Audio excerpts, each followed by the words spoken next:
그렇게 해가지고 오늘날과 같은 이런 정치 과잉 시대에 역시 정부라고 하는 것은 국민의 안전을 살펴야 되고 또 국민의 어려움을 해결하고 달래줘야 그게 정부지.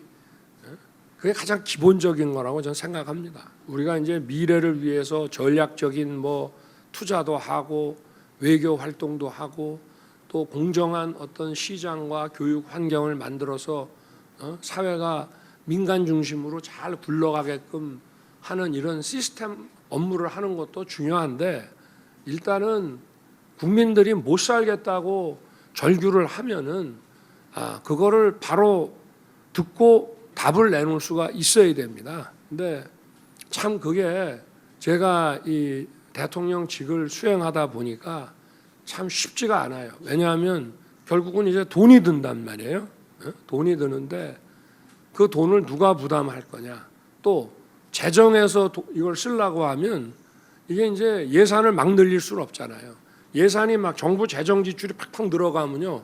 물가가 오릅니다. 과거에 우리 한 40여 년 전에 아웅산에서 돌아가신 그 김재익 씨라고 아주 출중한 경제 전문가가 계셨는데 우리가 그 70년대 말 80년대 초에 인플레이션이 엄청났어요.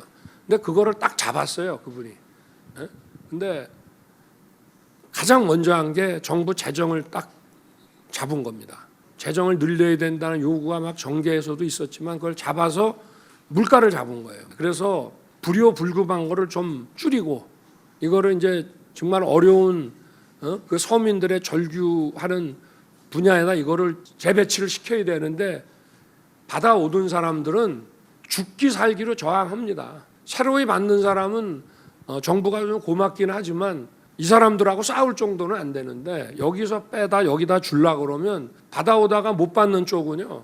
그야말로 정말 대통령 퇴진 운동합니다. 그런 정치적 부담 더구나 요새 같은 이런 정치 과잉 시대에 이런 걸 하기가 정말 어렵다는 점을 먼저 제가 말씀을 드리는 겁니다. 그러나 저는 지금 같은 이런 정치 과잉 시대에 유불리를 안 따지겠다 그랬습니다. 선거를 위한 정치가 아니라 정말 국민을 위한 정치 그리고 어려운 분들을 위한 정치를 하겠다고 했고 제가 어제 국회에서의 예산안 관련한 시정연설에서도 그 점을 분명하게 했습니다. 어려운 서민들을 두툼하게 지원해 주는 쪽으로 예산을 좀 재배치를 시키면 아우성입니다.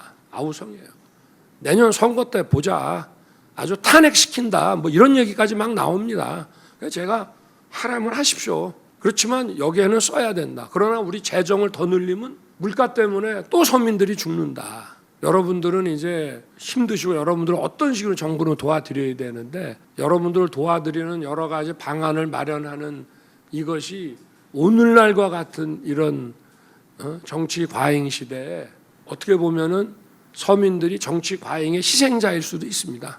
그렇지만 어쨌든 그런 누구의 탓으로 돌리지 않고 이거는 대통령이 제 책임 또 제가 맡고 있는 우리 정부의 책임이라는 확고한 인식을 가지고 여러분들 오늘 말씀을 잘 경청해서 여러분들도 본인 개인의 일뿐만이 아니라 또 그 주변의 상황들을 다 알고 어떻게 보면 대변해서 말씀하시는 거라고 생각을 하고 저희들이 하여튼 잘 경청해서 국정에 제대로 반영하도록 그렇게 하겠습니다.